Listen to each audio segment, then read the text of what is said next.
Formula One can't race in the wet, apparently. We're back in the most boring race of the year, and it actually wasn't that boring. G'day, my name is James Baldwin, and welcome to another episode of Lakeside Drive's F1 podcast. In this episode, we review the Monaco Grand Prix.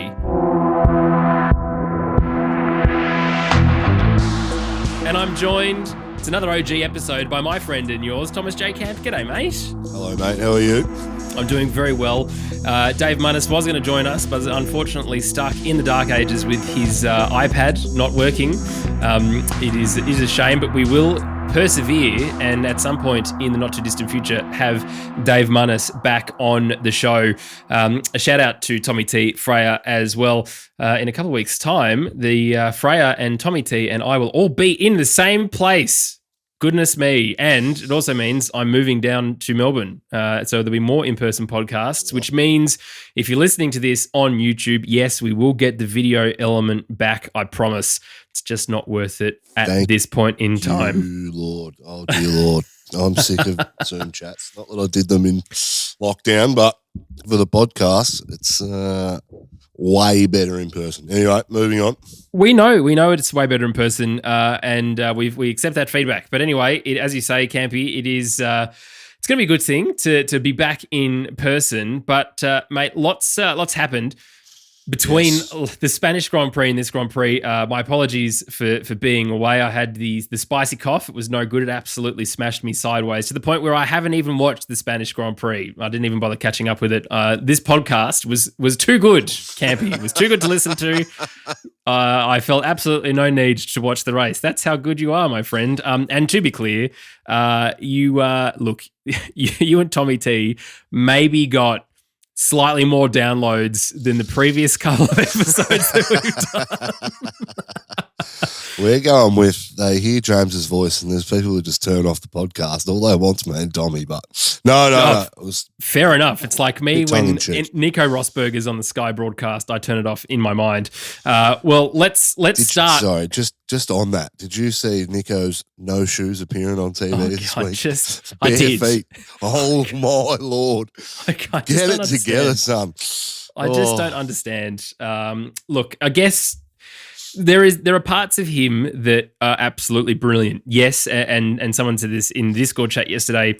Yes, absolutely. His Hungary commentary last year where he was just calling it out as it was and there was no nonsense Nico. I'm here for that. But the absolute ridiculousness around him for the rest of the time and everything that he talks about. This is the thing. He doesn't answer the question you ask him and he always brings it back to Lewis Hamilton. It's like, mate, let it go. All right. Yes. Okay. You won a world championship. Congratulations. Many, many other people have done the same and don't talk about their main competitor or their teammate time and time again years afterwards. Anyway, that's my thoughts. Yeah. He's in the bin. He is so far in the bin of bins. I can't even tell you. Campy, let's go to my favorite part of the podcast, which is going to be a version of yours and mine, but it's Tommy T's in absence. Rest in peace, broadcast review. And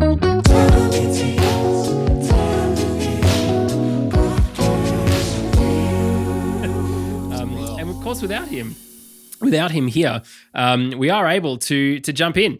Let's start with the fact of the matter of the Monaco Grand Prix does its own TV broadcast, Campy.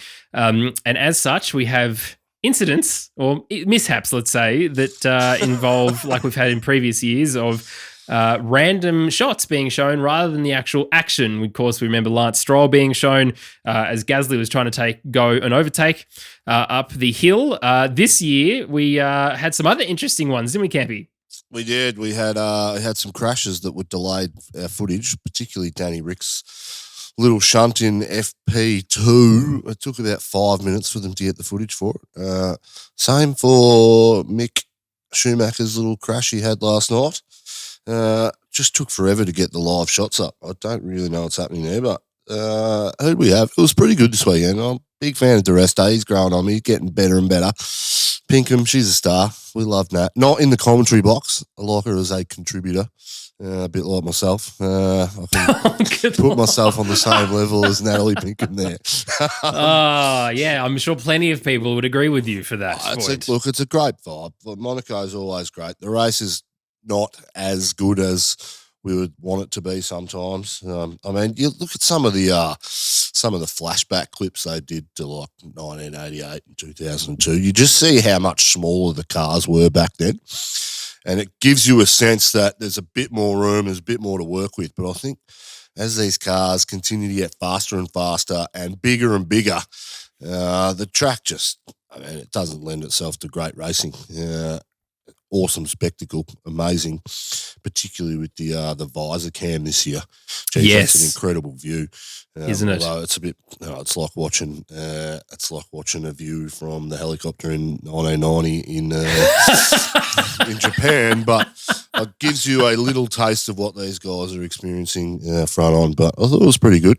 Yeah, the anthem was good, Jim. The anthem was good. I like a live anthem.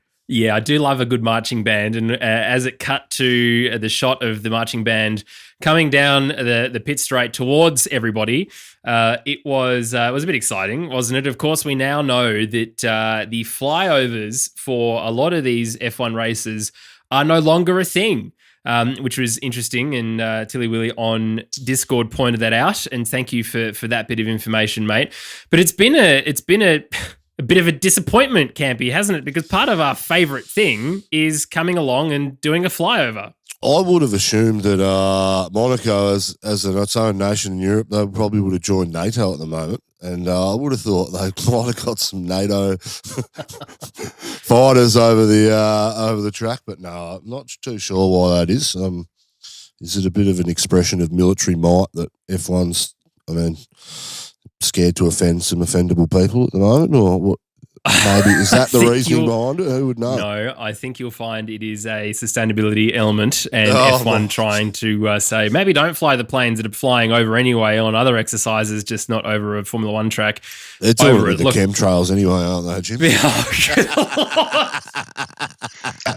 Munnis has arrived. Welcome to Munnis. Hello. Welcome 7 minutes into this episode.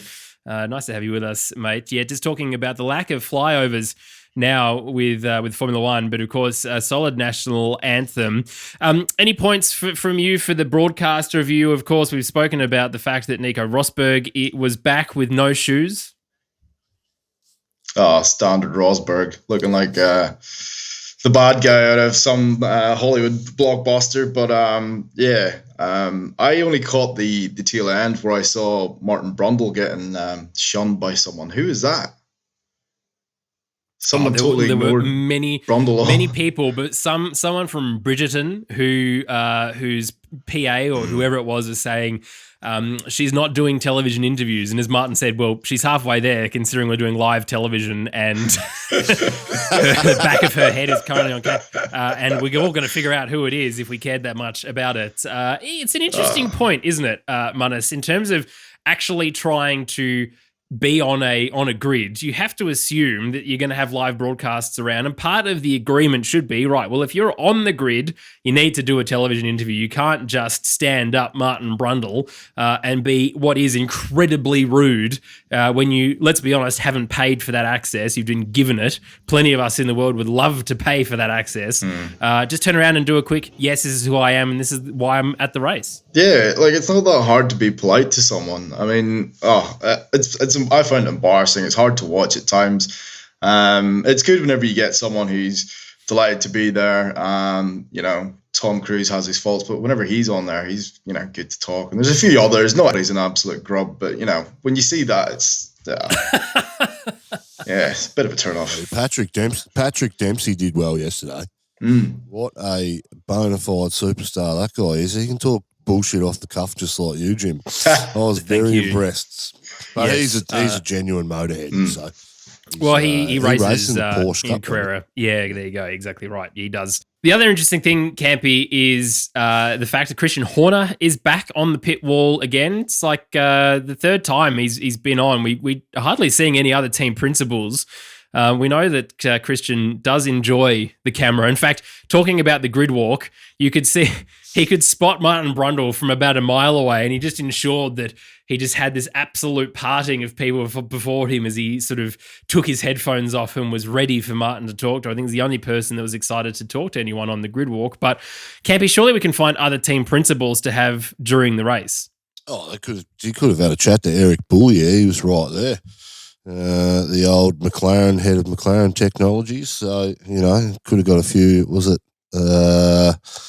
jelly beans for doing good work from the boss. Freddo Frogs. Yes. That's right. I think, he's the most relevant team principal, him and Matteo Bonanno at the moment. So they're the ones getting all the attention. They're the ones people want to talk to. Toto Wolff's real when Brundle walked up to him and said, I haven't seen you. I haven't really seen you in the paddock either. It's because Mercedes is down the back, and if you're not at the front and you're not in everyone's eye and you're not wanted as much. Toto's amazing. He's incredible what he's done with that organisation over the last decade. But, if you're not at the front, you're not relevant. So that's just how the sport is, and that's the reality. So move on. One of the things right, that Horner does love a bit of Horner time. Horner time with Jerry.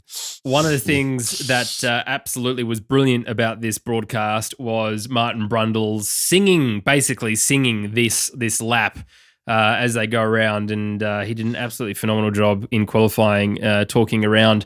Max Verstappen's lap is the most memorable one. As you said last week, Campy, poetry in motion is what Martin Brundle does. Yep. But let's go for a score, Campy. Let's go for a score for the overall weekend, including the anthem and the broadcast review. What are you giving it out of 10? I would have given it a 9, but I saw Rosberg's feet, so I'll drop it to a 7.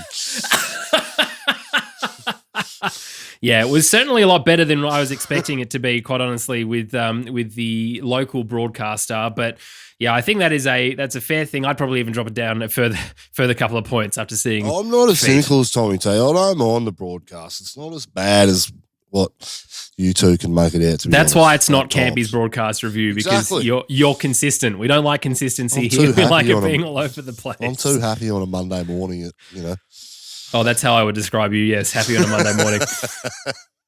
All right, let's keep going. Let's talk about some news. And first of all, let's talk about Monaco. It's the last contracted year in the calendar. We know there's going to be some toing and froing. Flavio even, whatever the hell he said in Martin Brundle's grid walk, he said something, I think, as Brundle was trying to decipher, but said, just give it a couple of weeks, maybe 2 weeks, I think is what he said, and we'll figure out whether or not Monaco stays on the calendar.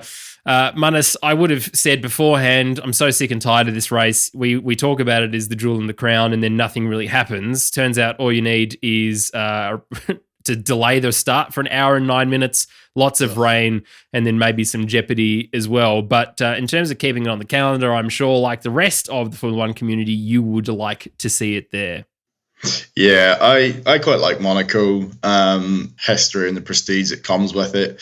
It's something, growing up as a kid, it was always a race you looked out for, even though sometimes you'd watch it and it turned into a procession. So whole calendar, there's too many drivers live there, a lot of the guys there. Yeah, I think it's just a background. I would be very on the calendar again going forward. It's one of those things, Campy, isn't it, that, as you said, you see previous footage of years gone by where the cars are much smaller and the racing's quite phenomenal. And it has caused some fantastic results, including for DR. It's also maybe some really terrible results for DR as well because of a certain pit crew who couldn't get their crap together. But overall, it is an important part of the calendar. And if you don't like it, I suppose, just like if you didn't like Vegas as an idea, you don't have to watch it, do you? Well, I think it's Stefano Domenicali's playing some politics at the moment. He's openly come out and talked about getting rid of tracks like Spa and Monaco off the grid. Now, he's making public the politics that's going on behind closed doors. Now, we don't really know what's happening, but as an event, I think the events are credible. As soon as the track racing, as soon as all the on-track stuff's done, they open it up. You have parties up and down the pits and the bars are open to all the people. I think it's brilliant for the town. I've never been there, but I would presume it's brilliant for the town, brilliant for the people. It's once a year. It's not just a one weekend event now. You got the Heritage race a couple of weeks ago. Formula E's doing races there now. That was about 3 weeks ago. So it's almost a whole 4-week festival for this town, and I think they will have an event next year. Maybe not with F1s if Domenicali wants to take it the way he does it. But if he does that, I think there will be a massive lash out from the fans and the community out there. And he'll ultimately lose his job. I think F1 at the top, with him in charge, is losing a bit of perspective about what people actually like about Monaco and the fans a bit too. I mean, yes, we're all about a Vegas race. Yes, we all want to go to Vegas for that race. It's going to be awesome. But do we really need it? Like we had that chat before. I don't think so. I think they're losing a bit of sight about what this sport actually is. I think they're too American eccentric at the moment and focusing on that market as a key one to get better. I mean, if you're a betting man and F1 is happy to do business with China, you would go and look at the Chinese market with Guan Yu Zhou and pump that more than you would the US market. So I'm not too sure what the thinking is at the top. We're only getting snippets of it, but if they make that decision to not race there next year, it's just utterly stupid. Yeah, well, I think... But then again, ex-Ferrari head would make an utterly dumb call like that. It's interesting, isn't it, that I feel like the success currently for Dominicali is really on the coattails of Chase Carey. Chase has done an amazing job, or did an amazing job as the head of Formula One. And yeah, it's an interesting change at the top. Interesting conversations around culture and decisions, and this boldness of, you need us more than we need you kind of attitude from Dominicali, I don't think is the way that you should be approaching this sport. But anyway, that's an interesting one.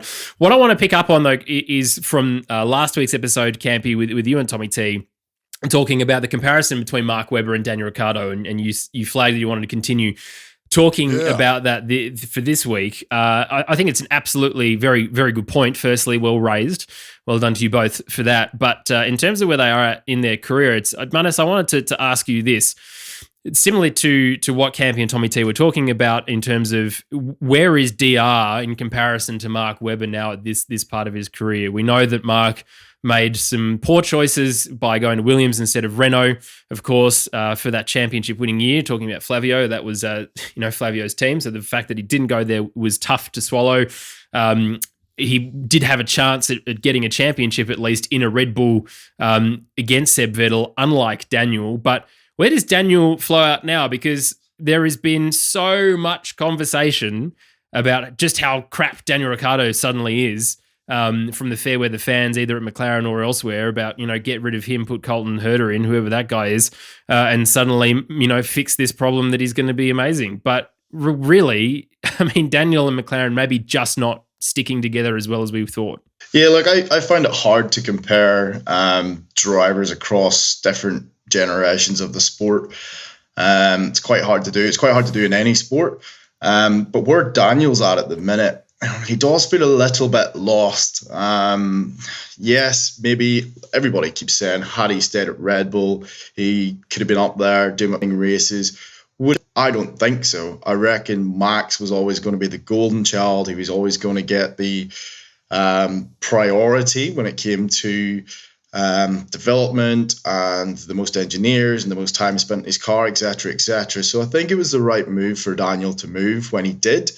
Had he stayed at Alpine, could he have made that car better? The McLaren move, like it's all right being Captain Hindsight and saying Y and Z, but I mean, that McLaren car a couple of years ago was a very good car, and he has won races in it. This season, it's not been good, but there's still time for that car, McLaren, to improve and that car to get better. But yeah, that's just how this sport is. You can be lucky with your decisions in moving, and you can be unlucky. You just got to look at Lewis Hamilton's jump to Mercedes. It just worked for him. And then if you look at George Russell, he moved into the Mercedes this season, and the car's not what it's been for the last 10 years. It's just how it is. You can be lucky, you can be unlucky. Campy, there was some comments that Zach made, which would, to be honest, probably fair enough. And even Daniel's come out afterwards and said fair enough that that Daniel's not meeting expectations of Zach and potentially where McLaren's at for the moment. Daniel agreed. I think everyone would agree. But of course, all that's done is fuel this fire around DR being replaced, leaving halfway through the seriously, there is a Facebook group called Daniel Ricciardo Supergroup that I had to leave during this week because there is just that much idiocy in the world with people who have absolutely no idea what they're talking about. Anyway, just There's lots of fair weather fans, put it that way. But Campy, there's another perspective too. And the other perspective is that McLaren hasn't given DR the car that he wanted. Right, there you go. Billy Four Eyes on our Discord made a really good point this week. Danny Rick missed the second test in Bahrain. And if you look at the races, Bahrain, I think he beat Max. I think he beat Lando, sorry. But the car was nowhere and it was a piece of shit. They went to Saudi. It got better, but he had a mechanical that weekend. The third race in Italy, in Melbourne, they were on top of it and they were getting better. And Lando and DR's race pace was pretty good. They were right behind each other. And Danny Rick got told to not go through the team orders. The race after that in Italy, Danny Rick had car problems again. He had that crash with was it Bottas or someone? Oh no, sorry, with Sainz early on in the race, and that compromised Sainz's race and Danny Ricciardo's race too. There was damage to the floor. We go to the next race in after that. Where did we go? We went to Barcelona, I think, after Italy, and we went to Miami, and the car was not that good. I mean, him and Lando performed fairly well together, but I think Danny Rick had another mechanical issue as well. Then we went to Barcelona, and the car was nowhere with all the upgrades. And then we rock up here to Monaco. Danny Rick has his issue in FP2, and then we get to the qualifying. He's missed a whole session and a half in a weekend where you got to build up to your fastest lap, and the car was clearly not as good as Lando's car last night. So I'm sitting here, and there's two sides of it. I hadn't really looked at it like that. The problem is, for me, I don't think McLaren has given Daniel the car he wants. He's been really specific about the sort of car he wants. He wants high downforce on the front end, and he wants to drive it through the front. And McLaren's philosophy on going fast hasn't won them a world championship since Lewis Hamilton in 2008, and that was lucky. If you go back before that, they had a dominating era, albeit when it was really Mercedes as a constructor, as a engine supplier. So I'm looking, although I love Zach and I think Zach's done great things to the operation, I am at a wit's end to understand why Danny Rick loses 15 seconds to a guy like Pierre Gasly or Magnussen when they pass him on track at a place like Monaco. We know what Danny Rick's like around Monaco when he's got what he wants. He is by far the best, and he's 5/10 better than everybody else. Why is it when he comes here he's got a piece of shit and then Lando can somewhat extract something out of the car? There's something fundamentally wrong with the way, Danny Rick's driving, or something fundamentally wrong with the setups and where they're going. Yeah, that's certainly a good point. And as Billy said, what about the car? Why is McLaren not apologising rather than the other way around? And certainly, as I said, it's throwing fuel on the fire. And as much as we love Zach, as frustrated as he is, conversations like that do not help the position. DR is still one of the top 5 drivers on the grid. There is just absolutely no shadow of a doubt in my mind that is the case. And it's not just the bias; it's just that is what it is. It's nice to have some facts. All right, let's talk about qualifying. Munnis, some random red flag was thrown in Q1 by someone, which meant everything else had to tumble down, being all red flags for absolutely no reasons. I've written here a Campy quote: "Jumping at ghosts again." That's what it seems like F1 has been doing. Breaking at ghosts, but waving at ghosts. That was a bit ridiculous, wasn't it? Yeah, was there a little bit of debris on the track? And even if there was, it didn't look like much. Or certainly the cameras were picking up the wrong part.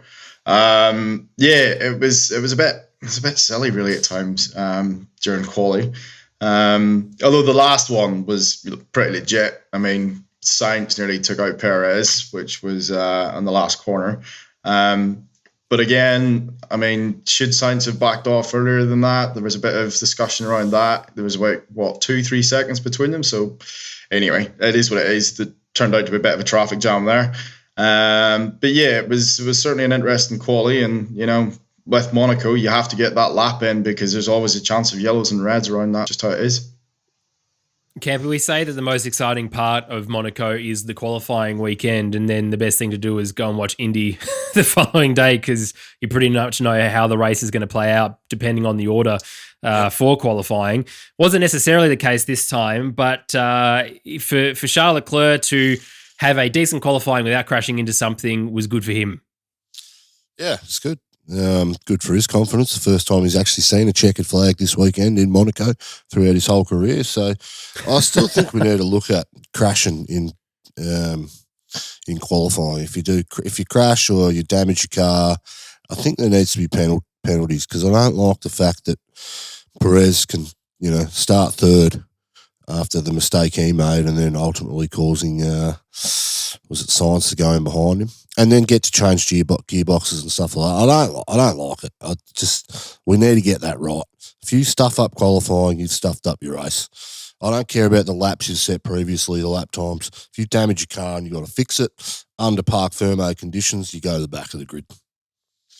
Yeah, I think that's a really good point, and we've spoken about that before as well, Campy. Absolutely, but qualifying as a whole was pretty good, I suppose, until DR didn't get up into the top 10, and he had a pretty decent Q1 and started to make some progress. But as you said, Campy, for him to not have that momentum carrying through for all of the sessions makes it very hard. Munnis, my favourite part, though, for qualifying was those who qualified 7th, 8th and 9th. Fernando Alonso, Lewis Hamilton, Sebastian Vettel. How many world championships can you have in a row? And the wily old campaigner, as David Croft likes to call Fernando Alonso, getting the best. Nando played some great tactics in the race as well, which we'll talk about shortly. But in terms of where that Alpine is and what Fernando is doing with it, certainly pantsing Ocon still, isn't he? Absolutely. I mean, I actually really enjoyed Ocon's tussle with Lewis. I actually really enjoyed that. And I'm not even sure why, we'll come to that, but I'm not even sure why Ocon got penalised for that. But yeah, certainly Fernando, he had a good race early on. We didn't really see him too much. He was just doing his own thing, but he was keeping it up there well within the top 10. So yeah, he had a pretty solid weekend. And it's always good to see him. I mean, when we were at Barcelona, we got to see him before the race, doing stuff at his karting track. And he seems to be enjoying life and enjoying where he's at and enjoying his time at Alpine, which is good to see because in the past, we know he's, got that fiery side to him. And sometimes that's been to his detriment at teams. So it's nice to see him in a good place. Let's talk about the race now as we quickly move through. There was a 1 hour and 9 minute delay thanks to rain. Campy, it's never rained at a Formula One event before, so we can't possibly go racing when there is water on the track, can we? Utter fucking stupidity. It is mind-bogglingly stupid after the decisions we had last year about going racing and then delaying it because there's a bit of water on it. Like, who cares if there's water on the track?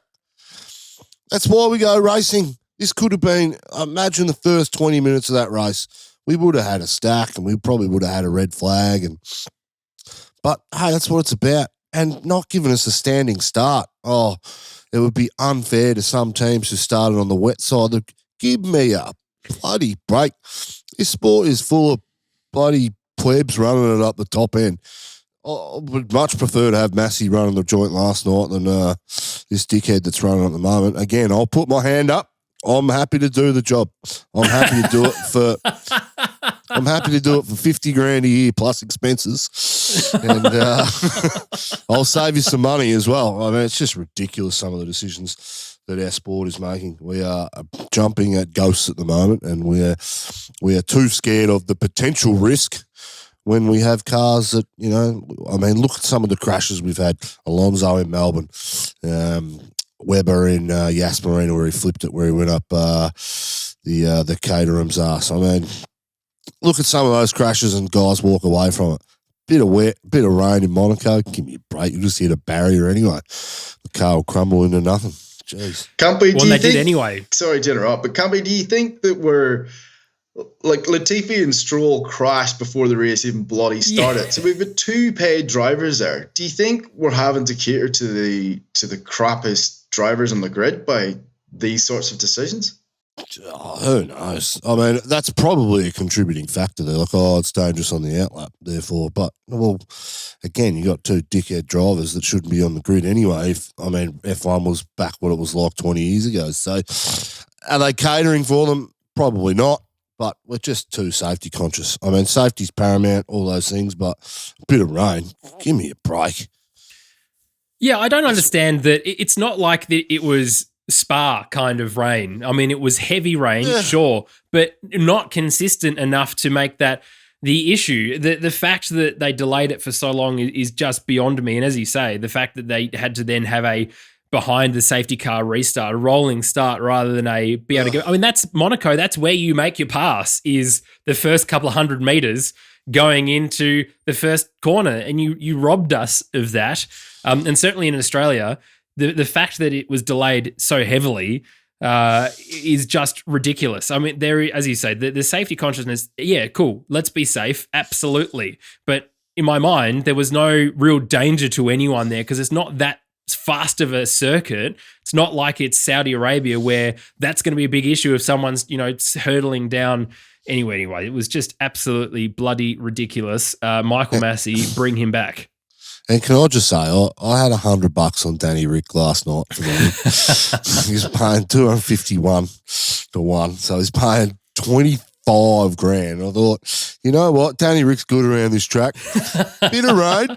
We know what he was like in the rain in 2016, and with that infamous pit stop that Red Bull had that pushed him back behind Sir Lewis Hamilton. And I thought, geez, and for me, the start of that race was like, these guys just cost me 25 grand.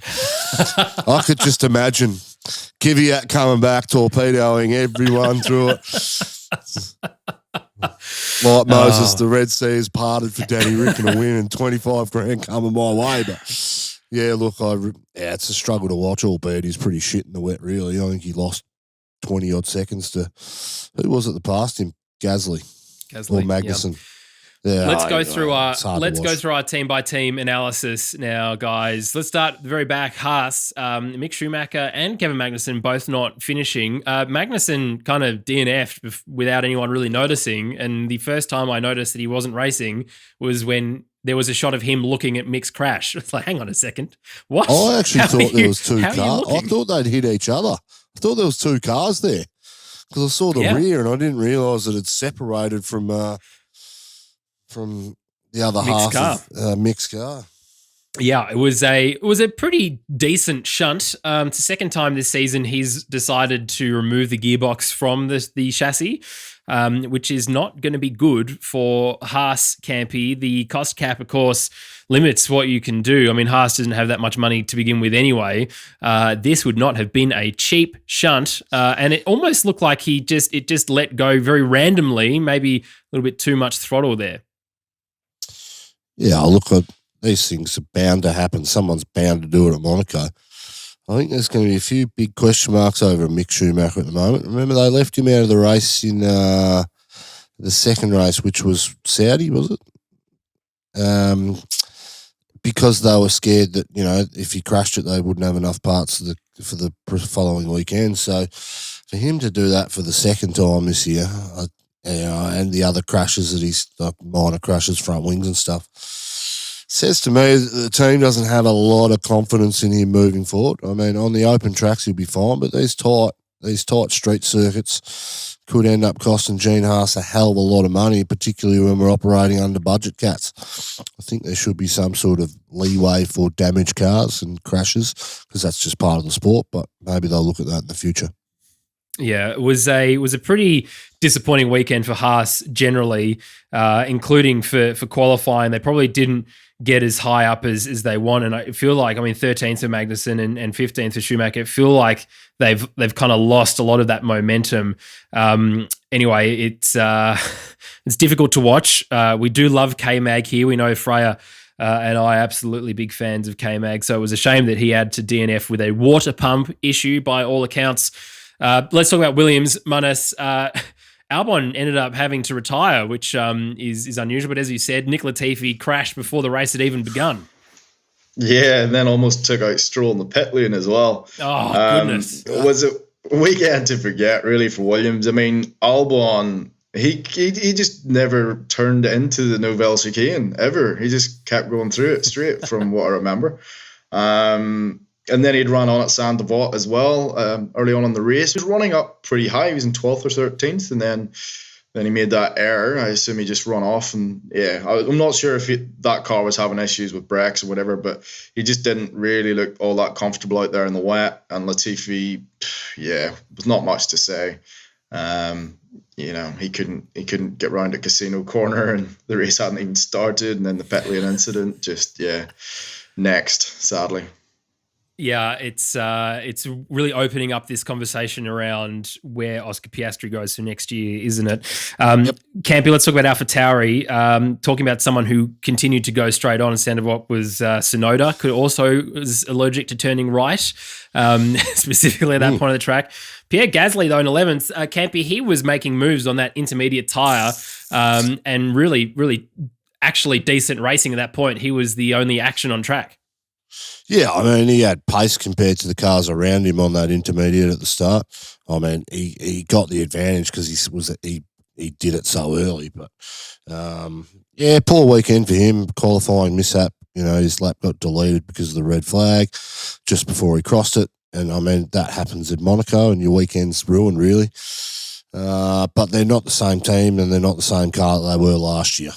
And it's proving to be so inconsistent in Gasly's results this year that maybe he's not the driver you guys thought he was last year. maybe How dare you? With a bit of time, how dare my predictions are right. No, but yeah, Yuki struggled too, so not a great weekend for the AlphaTauri boys. AlphaTauri just doesn't seem like much of the sister car anymore, does it? To the point where Aston Martin, which is now green Red Bull, performed slightly higher. Sebastian Vettel ended up finishing in 10th in the points.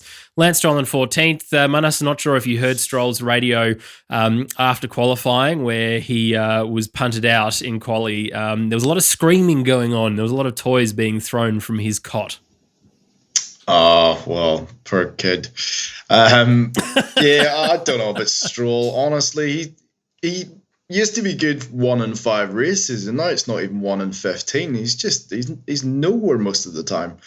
And even during a race, he could got that drive on merit though, Munnis.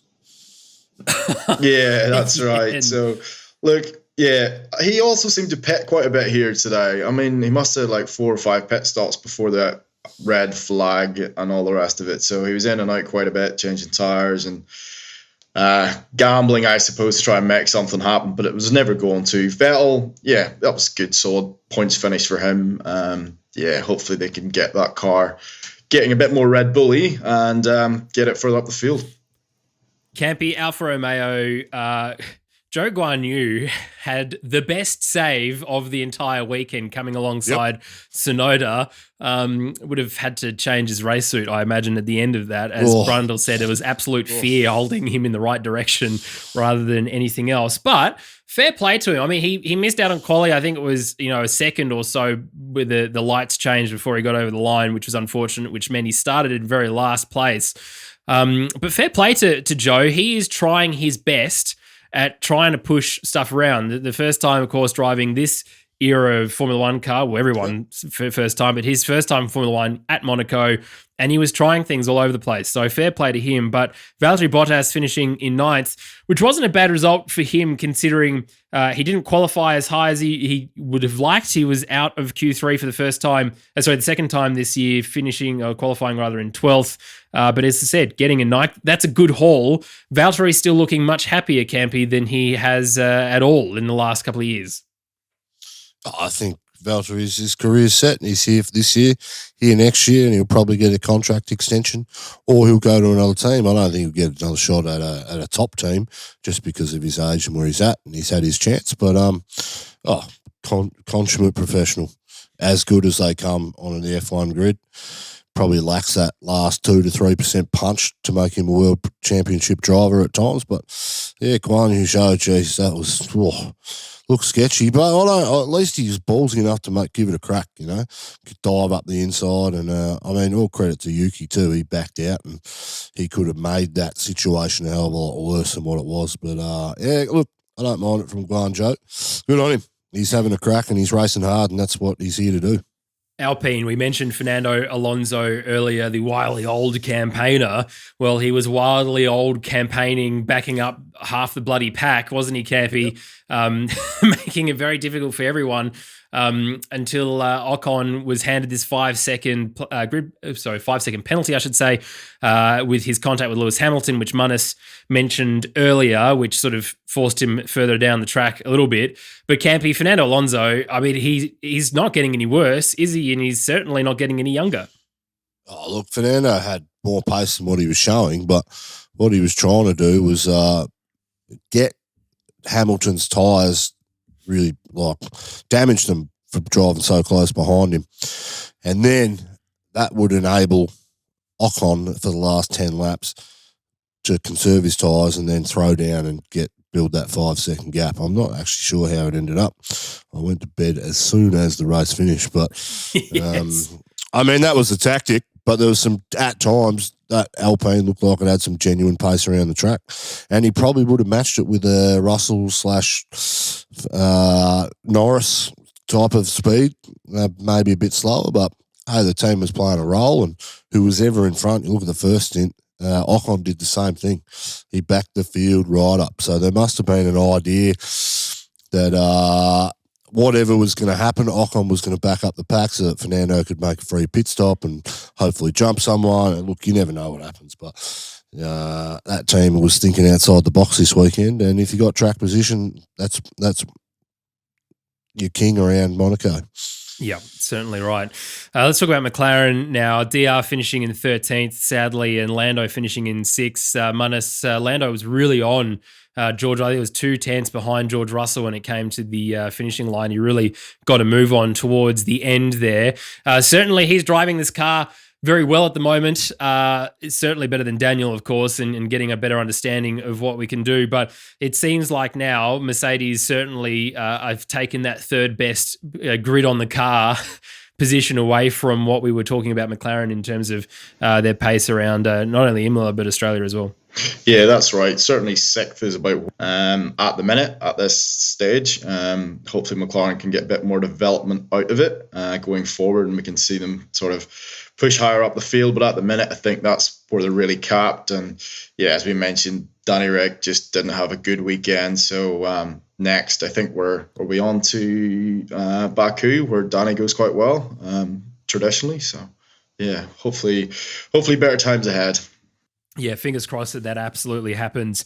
But we need to cut out this conversation around him being replaced at all this year. If you think that and you listen to this podcast, put yourself in the bin and seal the lid shut. Let's talk about Mercedes. Lewis Hamilton, 5th. Lewis Hamilton in 8th, I should say, and George Russell in 5th. Not the first time, Campy, this year that we've seen George outperform Lewis, but Lewis was driving very, very, very aggressively and trying to get past not only Ocon, but Fernando as well. 2 Alpines blocking his progress forward. It was good to see. And he switched his helmet over halfway through, which is the random fact that Ted pointed out. Hamilton, this has never really been a Hamilton track. He's won here because he's had Mercedes in this turbo hybrid era, but it's never really been a Hamilton track, and he would admit that himself. He's been lucky here at times, but it's not surprising that he didn't out-qualify George, but gets stuck behind a couple of Alpines and that seals your race. It's good for George Russell in the fact that Mercedes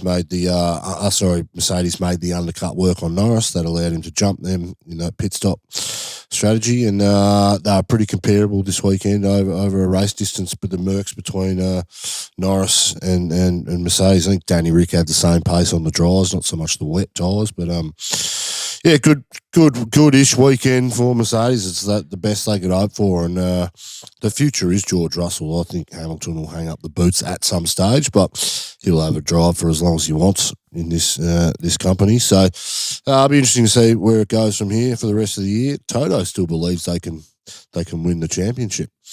he thinks that the team's progressing really well. I think they're too far gone, but hey, you never know.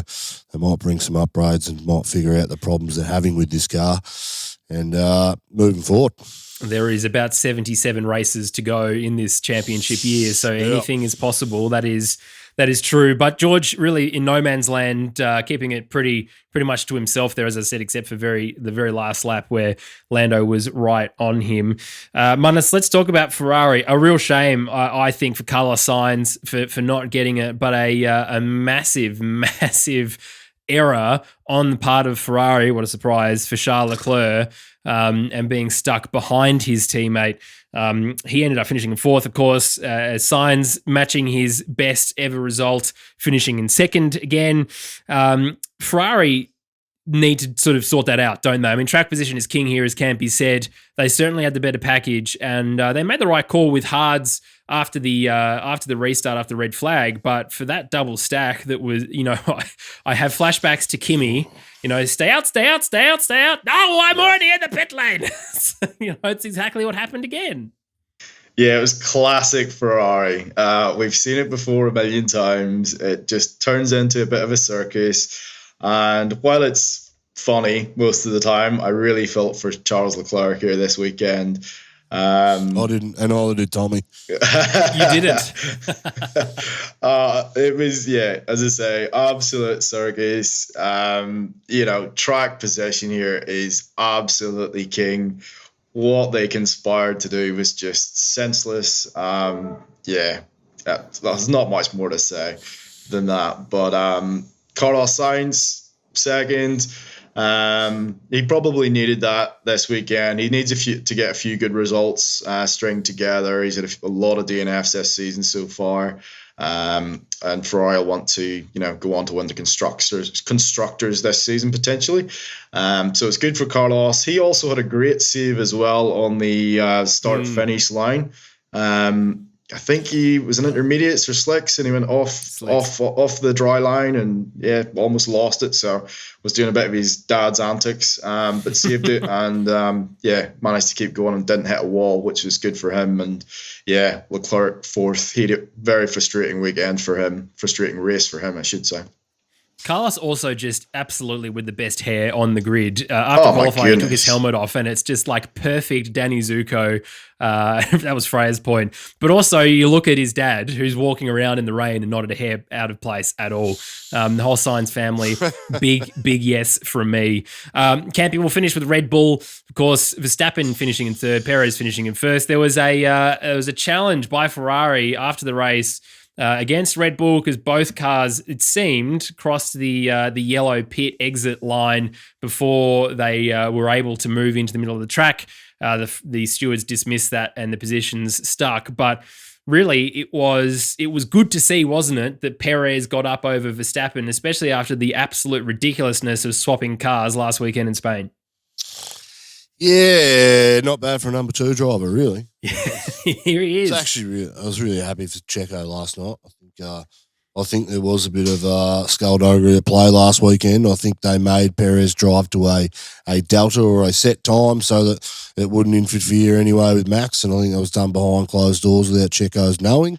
So it was good for him to bounce back this weekend. Got lucky, but he put himself in the right position. And through qualifying and even practice, he was looking really quick at times this weekend. And he didn't put it together in qualifying the way he wanted to. But they're the brakes. That's racing sometimes. I mean, it's good for Max too, and good on him. He deserved his third place, and unlucky for Charles. But I can assure you, I saw Tommy T quickly this morning.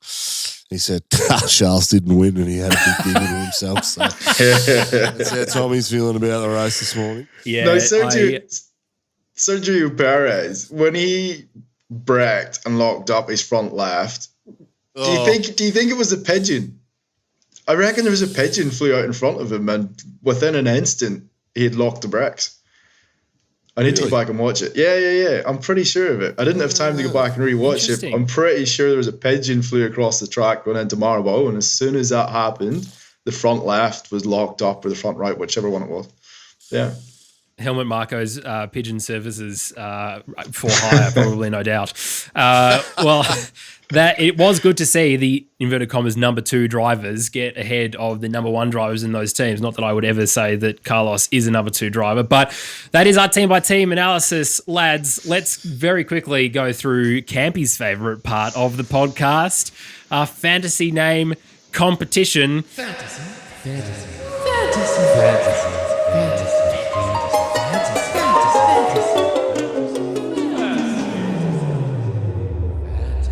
We've got a couple in here, and thank you so much to you for joining the league and also for changing your names. There are some absolutely fantastic ones, except for this first one. Tully C, you can immediately put yourself in the bin. Daniel Ricciardo's farewell tour.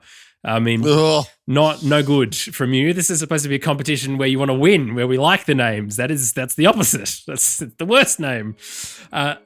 Ferrari being Ferrari, cries in Italian, Daniela R. Monaco Grand Procession, Steen N. Pray for Rain, Joshua A. Well, that was answered, and then look what happened. More flags than the UN, Samuel R. Yes. Hashtag justice for Checo, Tara G. Don't mega driver Charles in Monaco, Krum K. Yes, that's a good call. As moist as Mick in Monaco, Daniel B. Monaco at last Monaco, Daniel T, probably not. Rosberg's foot fetish, IRT, race directors need to get Will Smith's LPS, and Garbo Campy, go get Zach, Nicholas H. Well, Garbo Campy. Yeah, you're the head of the bin, chief of the bin department here at Lakeside Drive. Got you. I like it. Well, that is our very brief Monaco Grand Prix review. Thank you so much for listening, lads. Thank you so much for joining. We'll be back next week with a preview of the Azerbaijan Grand Prix in Baku, one of our favourite tracks here at Lakeside Drive.